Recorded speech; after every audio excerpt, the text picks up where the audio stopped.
What's up, everybody? It's Tuesday. This is The Sweat, and we have got a ton to cover with you over the course of the next, better part of an hour. Thanks for being with us, Adam Kaufman, and we will have just a rolling crew of people who you should care way more about that are going to be jumping into this program because unlike me, who just sort of directs the thing, these people will be coming in and actually telling you how to make money, whether it's in the world of DFS or obviously sports betting. We are going to cover the NFL. We'll look ahead. We'll also look back to what happened last night to wrap up the week, and hope you fared well if your playoffs got underway in season-long football. We'll tackle the ice.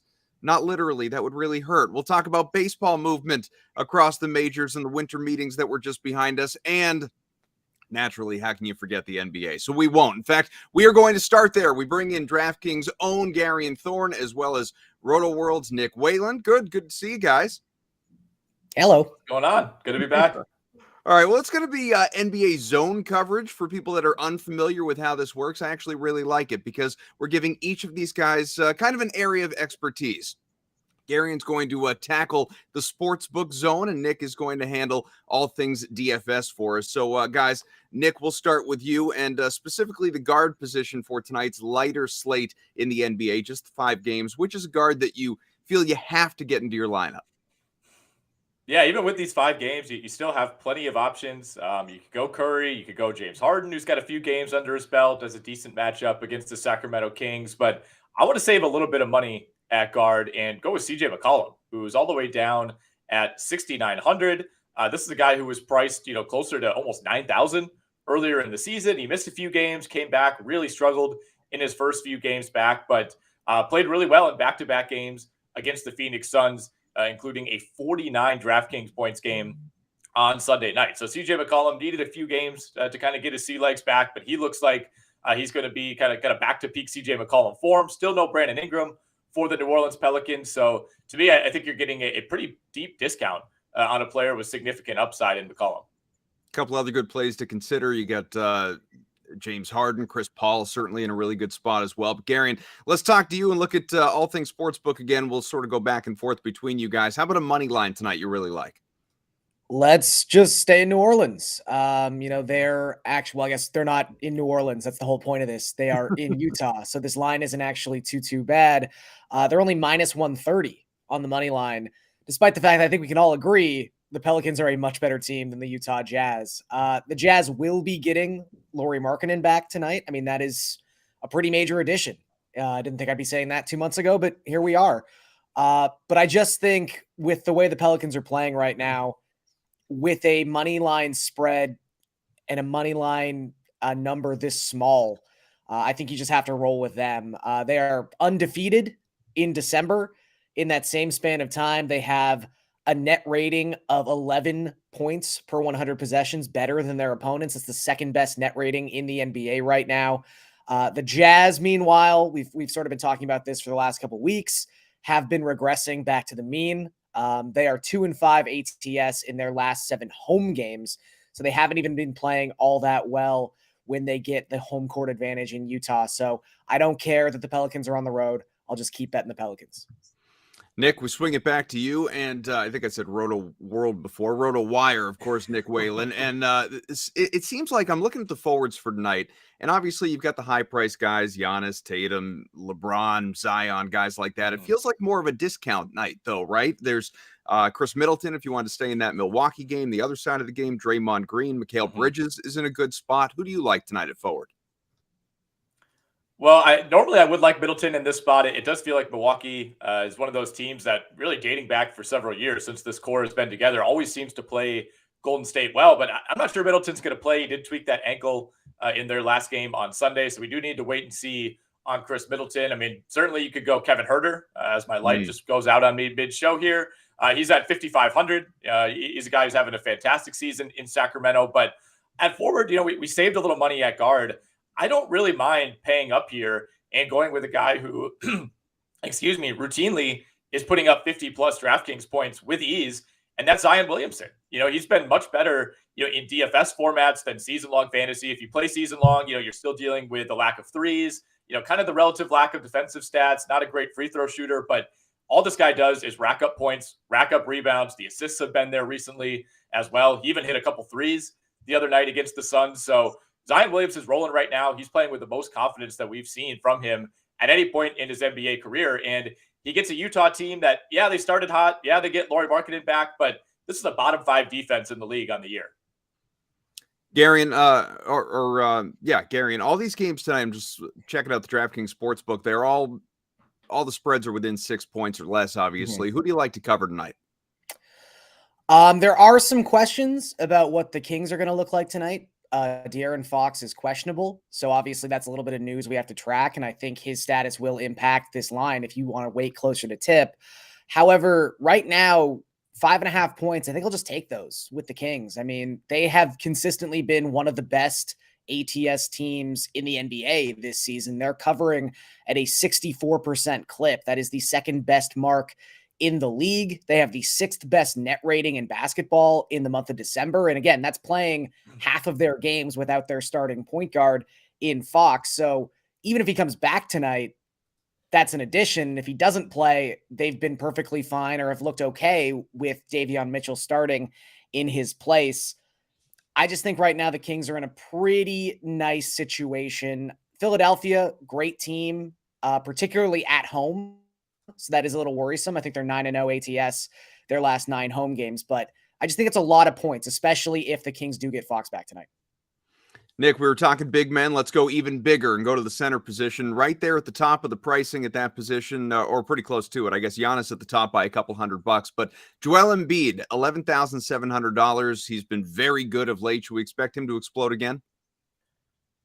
I don't see why not. I mean, it's hard to bet against Joel Embiid at this point. I mean, you have 3 big-time options that are really on their own tier at center tonight, and that's Giannis, Embiid, and Anthony Davis, who's a little bit cheaper at $1,100. Of course, Anthony Davis did pop up on the injury report heading into this game against Boston. The expectation is that he will play. He's kind of on the LeBron plan now of just being probable or questionable for virtually every game. I kind of like Davis against Boston.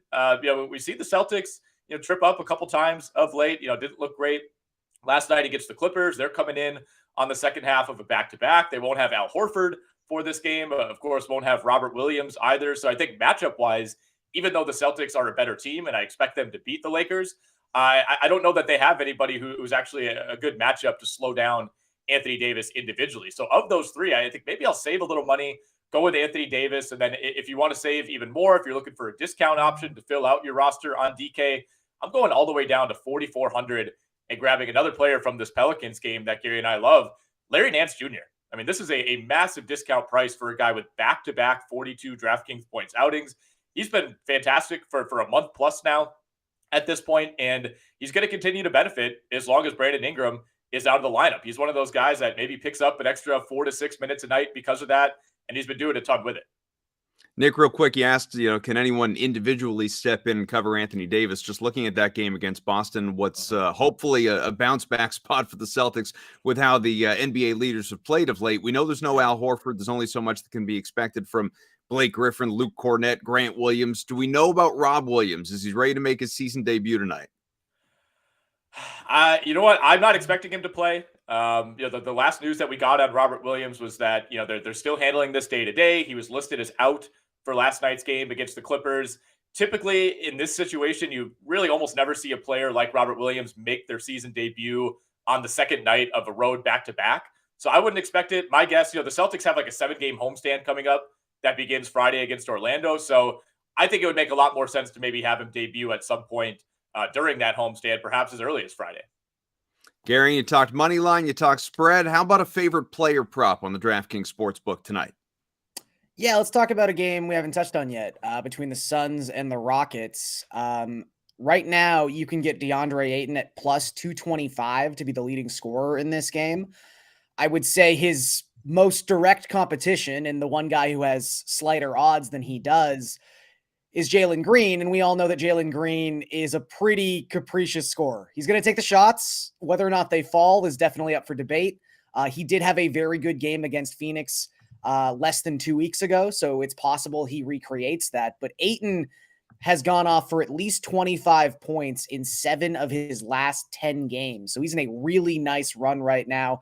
He's averaging a very efficient 1.28 points per possession when Devin Booker is off the court so far this season, and Booker has been ruled out for this game already. So I think the role and the responsibility and the opportunity is going to be there for Ayton tonight in what should be a very good matchup. Obviously, the Rockets aren't known for their defense in general. They're especially not known for their interior defense. Şengün is a great offensive player. He is not a good defensive player. I think DeAndre Ayton, he's probably the safest option, I would say, to lead this game in scoring. But again, Jalen Green's going to take 25 shots. 13 could go in. I just think that at plus 225, there's some really nice value here with Ayton. You know, just for fun, just to shake it up, let's have you guys answer the same question. How about that? We'll go to Nick, and you can, dealer's choice, I guess, on this one, although I suppose that would make me the dealer. But whether it's DFS or whether it's Sportsbook, I'll leave it up to you. Just a favorite play tonight in general. Well, I'm watching the Bucks injury report very closely, and if Chris Middleton and Drew Holiday, who's dealing with an illness, if those guys are unavailable, as my light just continues to go out here, I kind of like the Warriors to potentially win that game. We saw the Bucks, really struggle against a Rockets team over the weekend. That was uncharacteristic, and I think if they're down two key starters, that could be a really interesting spot to maybe consider grabbing Warriors +4 right now. But other than that, I'm with Gary, and I love the Pelicans to win this game on the road at Utah. I think that line could easily be a couple points higher. So Pelicans -2 at Utah is my favorite sportsbook play. Darian, how about you? We're going to be in lockstep again, and we're also going to do that thing where we each switch, and I get to talk a little bit about DFS, but my favorite play of the night did not take me long to write it down. It's CJ McCollum. It's insane. He's less than $7,000 on this slate. I mean, it's not going to be what we saw it was this past weekend. Very special circumstances go into someone playing 44 minutes and having as big a game, as big a DFS performance as McCollum had against the Suns, but his usage is going to be there. His minutes are going to be there. And the fact that he is, again, just priced this low in a matchup against an up-tempo team like the Jazz. I think they have the 4th fastest pace in the NBA in the month of December. They also have a bottom 10 defensive rating in that span of time. Like, this is an ideal matchup for a scoring-oriented player like McCollum. He should be 8K on this slate, not 6,900. And guys, just because I'm jealous and I want to play too, Dario Saric, DFS. That's your play tonight. That you shouldn't be hard to squeeze into your lineups. He's cheap, $3,300 for Phoenix. All right, Gary and Thord, of course, from DraftKings, and Nick Whalen. Thank you from RotoWire. Appreciate you guys hopping on with us. We got a lot more to cover over the course of this show in the next, 40, 45 minutes that we have left, and we're going to make our way to the diamond. Major League Baseball movement is on the way, but first, let's find out what's been going on in the world of Rainmakers football.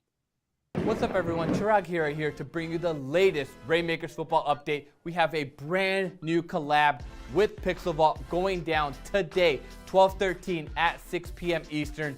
The coolest players all made up in Pixel Vault art.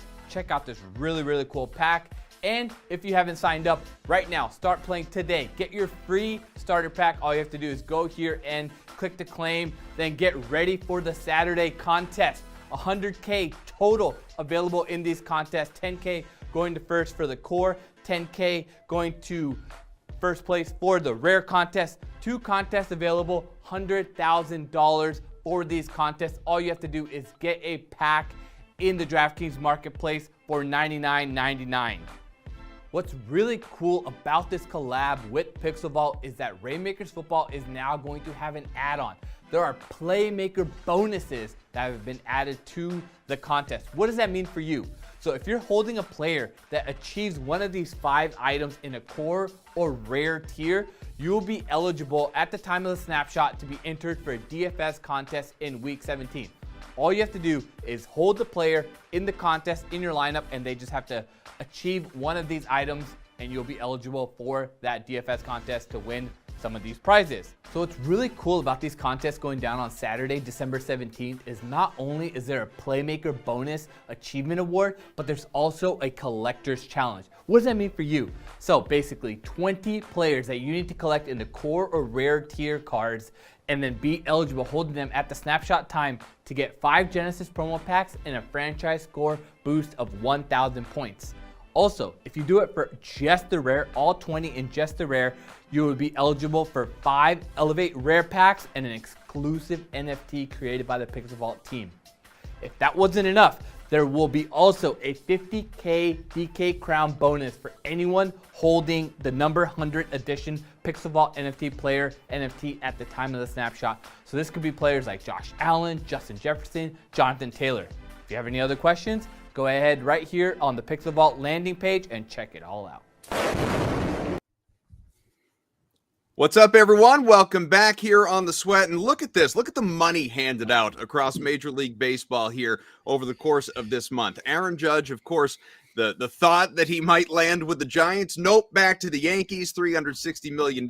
Trey Turner to the Phillies, 11-year pact, $300 million. Xander Bogaerts left the only home he has ever known outside of course, Aruba. Goes to the Padres for $280 million, blowing the socks off the Red Sox. Jacob deGrom, he actually left Flushing, went to the Rangers, $185 million, but New York did get Justin Verlander, which is a pretty decent consolation prize with $86 million. Of course, that vesting option for 2025 as well. Let's talk baseball. We got RotoWire's Eric Halterman, Steve Buchanan, of course, from DraftKings, and it's good to have you guys here with us and everyone back with us watching as well. The general managers meetings just happened in San Diego, guys. They're just behind us. Frustration for a lot of teams, celebration for others. Bukes, major takeaways from the general managers meetings.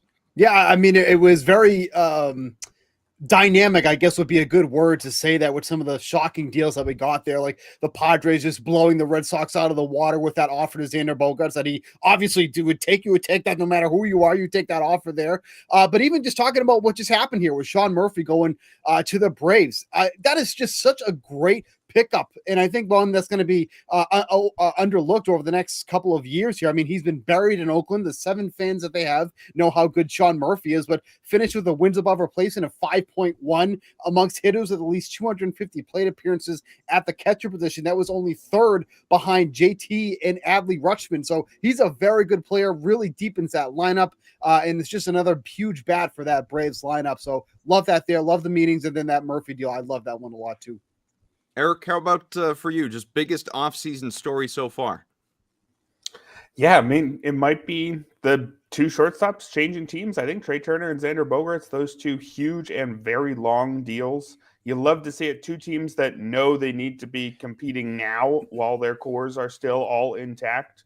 It's really the second offseason in a row where we've had a ton of big deals, and you love to see it as a fan. I think we all want these players getting big deals from guys like Steve Cohen who have money to spend. I think it's dragging the rest of the league up. And if we continue to see more off seasons like this, full of giant deals and a good helping of mid-tier deals like that Sean Murphy trade, like some of the trades we had earlier in the offseason, I think it's excellent. I think MLB suddenly has figured out how to make an entertaining product over the winter. Eric, well, both of you guys, you've acknowledged obviously the insane contract, the insane dollars that Xander Bogaerts got. So maybe he is the answer to this question, which is who's the biggest winner so far of the offseason? I mean, $280 million for him, but whether it's an individual player or obviously just a team in general, Eric, let's start with you. Who is the big winner? Am I a massive homer if I say it's the Phillies? I mean, Trey Turner's the biggest deal for a player who's changing teams so far this offseason, and that could change after Carlos Correa signs, but I think he's the only one.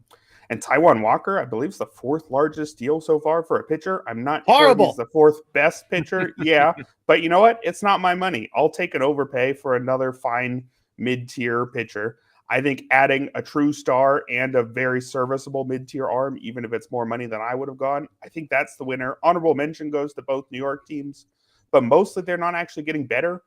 The Aaron Judge signing is the most important signing of the offseason, but he was already a Yankee, and the Mets have made some big moves, but Justin Verlander, he only replaces Jacob deGrom, so I don't know if they're necessarily getting better, even though both of those teams have had individual moves that are very key for their success next season. Bukes, what say you? I mean, I think the Padres are able to scoop up Xander Bogaerts because it really kind of changes the whole dynamic of the whole team, right? Because, you know, when Fernando Tatis Jr. does come back, and I think it's mid-April or whatever, now he can be their outfielder. There's always that talk. Is it going to be him? Is it going to be Kim at shortstop? Well, now you have Bogaerts, so he's going to be the shortstop. That slides Kim over to second base. That slides Tatis over into the outfield. I mean, just look at the top of this lineup. It's stupid. Fernando Tatis Jr., Juan Soto, Manny Machado, Xander Bogaerts. Are you kidding me? That is absolutely insane. We always talk about how the Yankees are stacked with their lineup. That's a stacked lineup right there. That is going to be a starting pitcher's nightmare. So I think the Padres really even shoring up their infield. Not that they really needed that, but just that left side of the infield with Machado and Bogaerts, give me a break. That is going to be, I mean, no shift either. So Peter's going to have to hit as it is. That is just so good for the Padres. So, Bukes, as I ask you the most dangerous National League lineup or team for the 2023 season, was that foreshadowing right here? You know, could you give respect to the Mets, to the Phillies, or is it the Padres? No, I think it's still going to be the Padres here. Like the Phillies obviously made a tremendous move by bringing Trey Turner in, no doubt about that. The Mets, I think, still have a little bit of work to do with their lineup, and obviously the loss of DeGrom was negated by bringing in Justin Verlander, so we'll call that one a wash there. But I think the Padres, like the lineup I just stated, for obvious reasons. Let's not forget about that bullpen either. Josh Hader at the end of the season and the playoffs looked phenomenal. That is such an underrated part of that team too. If he goes back to his form like we saw with him in the Brewers, so now you got this prolific lineup, you got a really strong rotation, and then you have Hader to close out the games. I mean, this team literally has it all. The Mets, you could say, are right there. The Braves are also going to be there as well, but I think that is the team to beat in the National League. There's not many holes you can poke in that team overall. Eric, this is your chance to be a homer now if you want to go with the Phillies. Yeah, and this is where I'm not going to be a homer because remember, the Phillies were a 6 seed last year, and they're going to be without Bryce Harper for at least half the season, maybe 2/3. I think if Harper looks like himself down the stretch come playoff time, the Phillies might be as good as the rest of the top tier, but I think the top tier in the NL is the Padres, Mets, and Braves. We don't have projected standings many places at this time in the offseason. But Fangraphs does have projected wins above replacement, and they actually have the top 3 teams as the Padres, Mets, and Braves in that order, and I believe that wouldn't be updated with the Sean Murphy trade, although I'm not entirely sure. I think it's looking the same as it did yesterday before that trade went through. So it may well be Atlanta at the top after that deal. But the Padres getting Bogaerts, he's their 4th best hitter. I mean, you're in pretty good shape when Bogaerts is your 4th best hitter behind Fernando Tatis, Juan Soto, Manny Machado. I think there's some pitching depth issues in San Diego, maybe, but I think those can be addressed in the middle of the season. I think that lineup is just too scary to make them anything but the top team. Eric, I suppose this is where you could revert back to being a Philly fanatic if you want to, because I'm kind of asking you a different version of the same question as I did before. But how about just a favorite move that we've seen so far here in the offseason? It is the Phillies getting Trey Turner, and the Padres, I think, getting Bogaerts is 1B right behind that. And it's a similar logic for both teams. Both teams need to go all in right now. I don't think either of those deals is going to look good 10 years from now, but we might be on World War IV by then, right? We should be investing in the next couple seasons. The Padres only have 2 more runs with Juan Soto, only 1 more year with Josh Hader, Yu Darvish, Blake Snell. They need to get talent right now. The Phillies, similar story. Aaron Nola and Rhys Hoskins here for only 1 more season, and pretty much any relevant Philly you could name is at least 30 years old this season. So both teams needed to go for it in 2023, 2024, and they did that with these big deals. Bukes, I'm trying to think of homerism here. Have the Mariners done anything significant?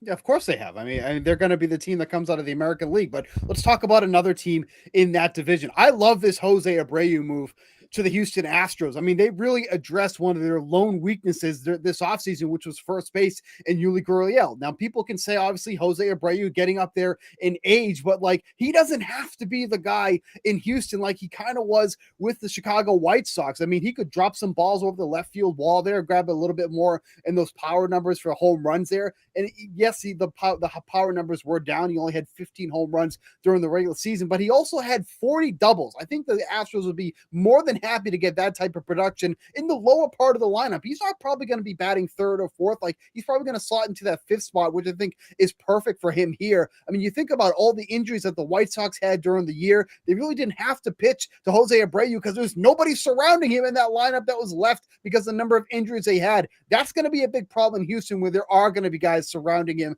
in that lineup and they're forced to pitch to him. So I think one of the more underrated moves of this offseason was Abreu going to the Astros. Bukes, buddy, you're at your best when you're at your worst. So crucify somebody. Who's the worst signing of the offseason? I absolutely hate this Brandon Nimmo deal to the Mets. I think this is just such a massive overpay. 8 years and $162 million. For what? For what? I'm really still trying to figure out what the reason for. This is Uncle Steve overpaying, reacting to the DeGrom thing. I mean, granted, this is somebody who scored over 100 runs, but he's not a big power hitter. He's not a big speed guy. His defense has been getting better. I can't say that hasn't happened, but you're telling me you couldn't get somebody about that caliber player for cheaper? You absolutely could. They got some guys in the minors. They're going to come up in a couple years, like Brett Beatty is someone who could play in the outfield if he's not going to play third. I just thought this was just such an egregious overpay for a pretty average player overall. Eric, where's the bad money? I'm actually going to take this one in a different direction. I think Brandon Nimmo, I wouldn't have necessarily paid him that much, but I think when you have Stephen Cohen's money, I think he loses some leverage. Everybody knows they can get this money out of him, and he has the money, so it's fine. It's more than I would have given, but I think it's going to be fine for the Mets. On the other hand, I think the Mike Clevenger deal for the White Sox, 1 year, $12 million. It's not so much that they're risking a ton by that, because if it goes wrong, they've only burned $12 million. They're going to be fine. But why are the White Sox playing in this market? This is a team that's should have been in contention last season. Even now, they're only on the fringes, and this is all they're doing. I just don't like Clevenger as a lottery ticket. He's 31 years old, recently had Tommy John surgery. He's only once reached 130 major league innings. Strikeout rate was down over 15 points from his peak, and that came with a velocity drop. He's not the lottery ticket I would be taking a chance on, but why are the White Sox playing in the lottery ticket market anyway? That division, maybe Cleveland is better now. Maybe we take them for real, but it's still one of the easier divisions in baseball. The White Sox should be going all in when they have the young core that they do. The fact that they're playing in the Mike Clevenger market is a big disappointment.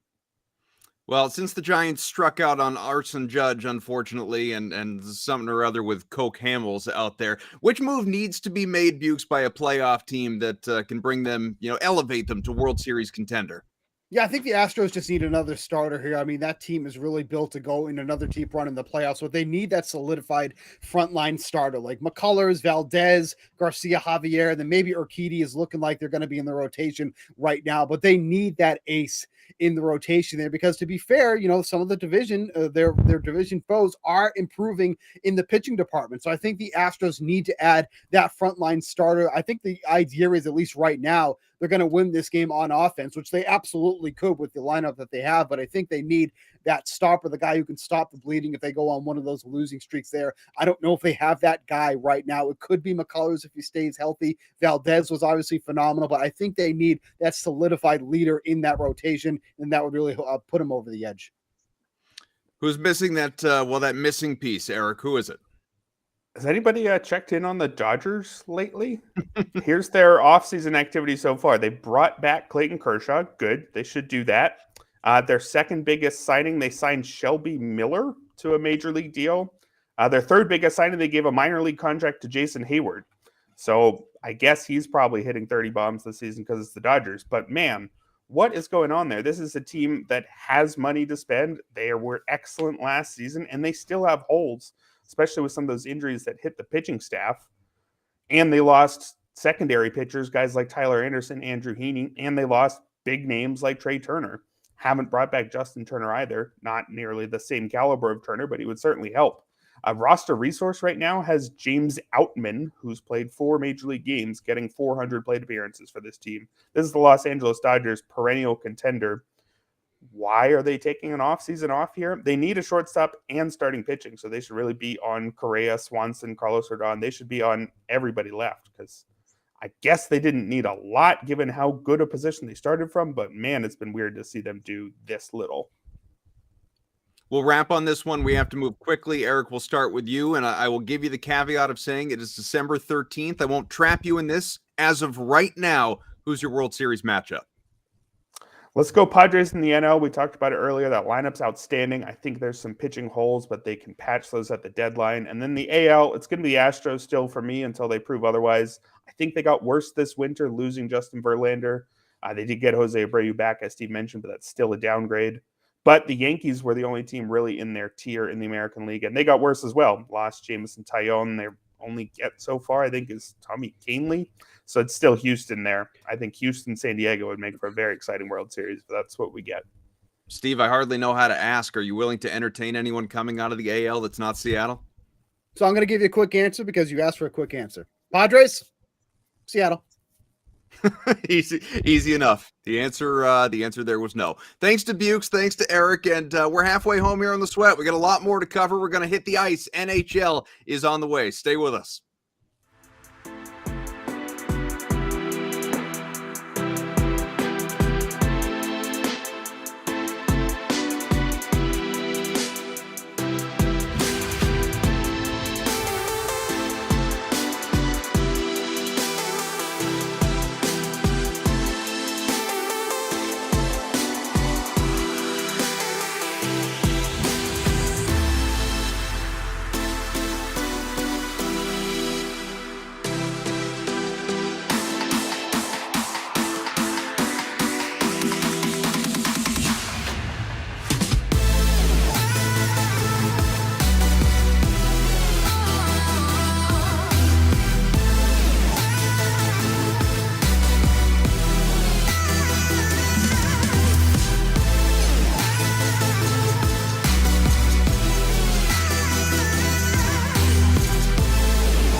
Back here on the Sweat, and let's talk a little hockey here with a little bit more robust slate in the NHL as compared to the NBA anyway. Let's turn to our experts, NHL.com's Anna Dua. We also have RotoWire's AJ Scholes. Great to see you both. And, well, ladies first. Anna, we'll start with you. We're looking DFS in the center position here.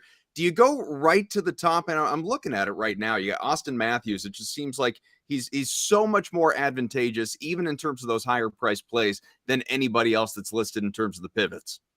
He has a great matchup tonight, but I'll be getting to that line a little bit later in this slate. I'm actually going to take a look at Rupe Hintz of the Dallas Stars as my center tonight. He's playing against the New Jersey Devils. He's at 6,100. He scored a goal last night, has 7 points and 4 goals in his past 5 games. He's playing alongside Jason Roberts and Joe Pavelski on that top line. I don't have to say much else about how great that line is. And the New Jersey Devils, they played some extra minutes last night. They lost an OT against New York Rangers, and I think they're seeing some concerns in their net minding situation. Vitek Vanacek has not been playing that well in his past 2 games, kind of reminding me of the way he was in Washington. And Akira Schmid is projected to start tonight, but you really don't know how that's going to hold up. So New Jersey might be regressing just a little bit after going on that crazy heater to start the season.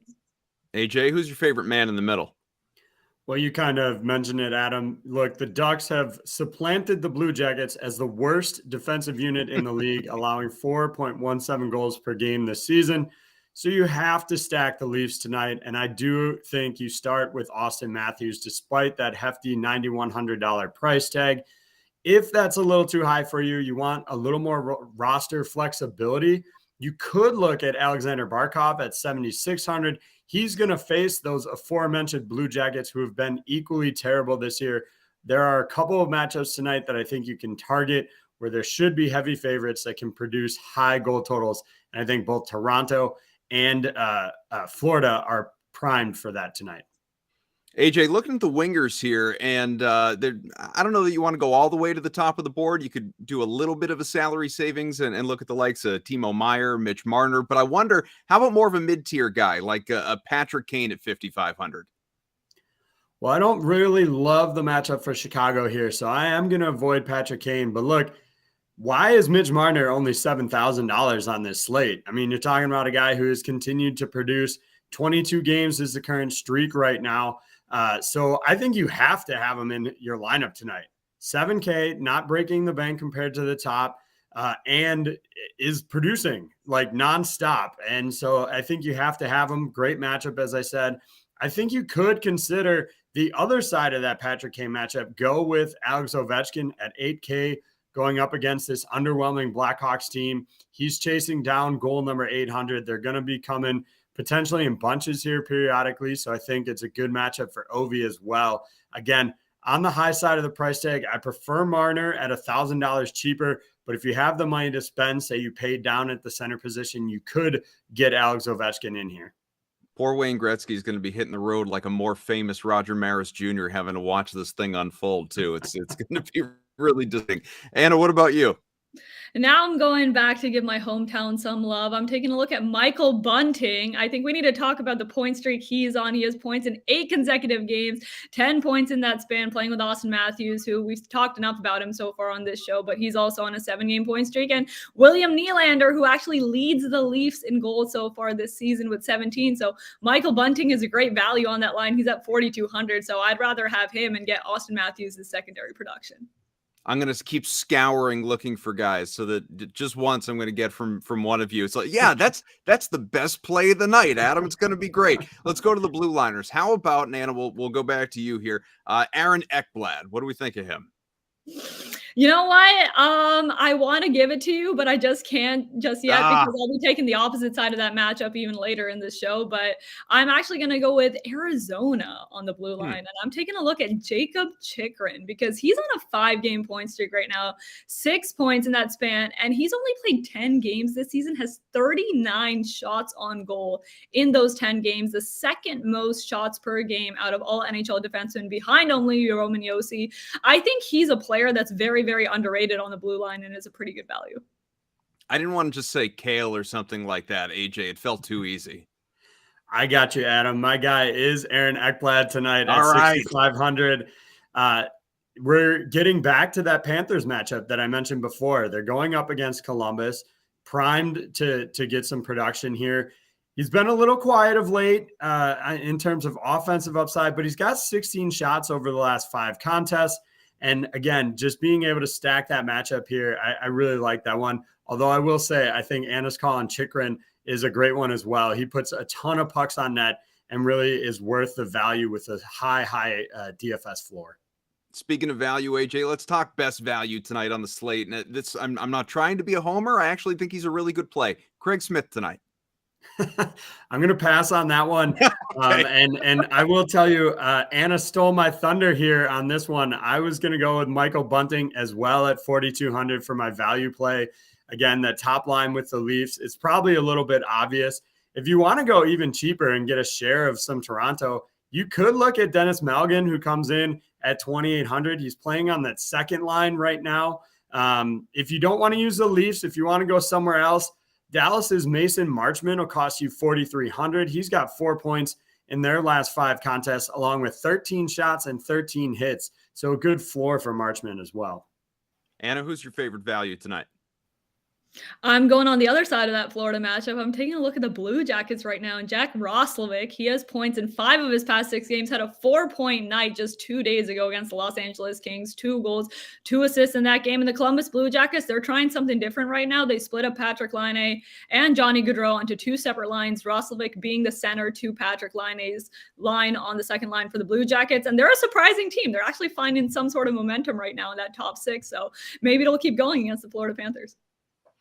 Let's move to goalies. And honestly, I'm looking at all these matchups tonight, Anna, and I'm kind of fascinated by it because when you can, even considering price between, say, 7,800 and 8,500, there isn't, to me, and maybe you feel differently, there isn't that like clear-cut favorite best matchup tonight. There isn't, but there's a goalie that I've been very high on since the preseason, and he's proven me far beyond any expectations I even had so far in the first half of the year, and that's Pyotr Kochetkov. He's projected to play for the Carolina Hurricanes against the Detroit Red Wings. Near the bottom of that range that you just mentioned, he's at 7,900, and he has 2 shutouts in 10 games started this season with Carolina. This kid only has 1 regulation loss in his NHL career so far with the Hurricanes. Granted, he hasn't played that many games, but he's on a team that's tied for the second most shots per game in the entire NHL right now with 35. Carolina's offense is going to make up for a lot of the issues that Kochetkov could have, and he's been surprising me to the point when I think when Freddie Anderson returns to their lineup, there's going to be a question about whether they keep Kochetkov as their starting goalie. AJ, best option in the crease? Well, I hate paying up for the top player on the slate because it limits your roster so much. And also, I hate the fact that we've talked about so many Leafs. I thought we were going to get a break without Paul on the show today. But unfortunately, I have to look at Ilya Samsonov tonight. He's going to get the start. He's technically on a 4-game winning streak, although there was like a month between the first 2 wins and the second 2. It's going to make it hard in terms of roster building. But if you look at the top, it's either him or Sergei Bobrovsky, both of whom have great matchups. But Bobrovsky's given up 8 goals combined in his last 2 games. So I lean towards Samsonov tonight with that fantastic matchup. All right. Thank you very much to you both. And we'll let you go. Enjoy the rest of your day. I'm sure you have some work and stuff to do. But we are not done here on The Sweat. NFL is coming up. We'll look back at last night's win for the Patriots and obviously look ahead to a short slate on Saturday that's right around the corner.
We're here again on The Sweat. One last segment. We'll take you home with some NFL. Adam Kaufman joined by not just 2 of my favorite contributors, 2 of my favorite people. Jeff Ulrich, Pierce Dietrich, both DK contributors. Good to see you both. And before we look ahead to the short slate on Saturday, guys, in the NFL, let's look back on last night. It was a Patriots win by a couple touchdowns in Arizona. But, of course, Kyler Murray went down only 3 plays into the game, an apparent serious knee injury. The question as to whether he will even play again the rest of the year. Pierce, we'll start with you. Was there anything to take from that game, maybe as it relates to, well, I guess either team going forward from a betting perspective, or if you're thinking DFS? Yeah, it was pretty crazy last night. You might want to keep your eye on some of these Patriots. I mean, in DFS, we're going to get cheap Patriots running backs moving forward. I mean, you had Ramondre Stevens going to the locker room, coming back to the locker room, coming back and forth. We got classic Bill Belichick rando running backs scoring touchdowns. We're probably going to get some more of those moving forward. As far as betting, I wouldn't feel comfortable betting either of these teams moving forward. The Patriots offense, it's nothing but screen time, just screens and screens. Like Matt Patricia's a zoomer out there. He's addicted to his screen, and Mac Jones won't throw the ball downfield, and then he's just yelling at people all the time. And then Kyler Murray, that looks like a torn ACL to me. I'm not a doctor, but I don't think he's going to be back anytime soon. So, Jeff, as far as we'll hit on both, we'll start with Kyler, though. What does this mean for Arizona going forward? It was already a team that wasn't good and wasn't going to the playoffs, but just in terms of the remainder of the year, the impact on DeAndre Hopkins with Colt McCoy, that type of thing, is there anything to even take out of this? Yeah, so you can start betting Cardinals unders again. I mean, you just look at that game. If Kyler Murray was in that situation, he probably gets the late touchdown. You push the total to the over. The Cardinals have been going over with Kyler Murray and DeAndre Hopkins. They're going to be a great under target the rest of the way because people still think, oh, it's Cliff Kingsbury. They'll score some points. They're not going to do that with Colt McCoy. So I would start looking towards the Cardinals as being, just a team that's not going to put up any points anymore. And then, on the other side, I mean, the screen stuff is annoying, but you know, the one player that I do see that is averaging like 15, 20 yards per catch right now for the Patriots, Hunter Henry. I don't know why they don't use him more. He only got 3 catches, but every catch was effective. Almost had like a 40-yard touchdown. I would keep looking at Henry for DFS and maybe props going forward. I think that may come of that as they start to realize, hey, this guy's really good at getting open down the seam, and we could exploit this more. So that's the only player on the Patriots that I'd kind of be bullish on. And his success may even be tied to Jacoby Myers being in or out of the lineup. So. Well, and after all those injuries, the Patriots were without their top 2 wide receivers, their top 2 running backs, obviously with Damian Harris not even playing last night. The big thing, I guess, from that game for the Pats is that they moved into 7th in the AFC, which is technically a playoff position. Would you, Jeff, bet on the Patriots to make the playoffs, though? The Patriots have a bit of a tougher schedule coming up. I mean, I do like the Patriots over the Jets right now, but that's just really just an experience thing. I don't know if I really want to go out and bet on like Matt Patricia to get this figured out. So I would lead no. I would probably, you know, take a shot with the team further down the standings even, or maybe just below them. But I'm not bullish enough on the Patriots being like a quality team. They may sneak in there because of some experience and just some breaks. But no, it's not really a team I'm going on my way to bet right now. All right, we got a lot to cover with this short slate on Saturday, so let's go there. And Pierce, we'll start with you. Quarterbacks, Lamar Jackson is likely out. We don't know. We know it's not going to be Tyler Huntley. At least I wouldn't think so.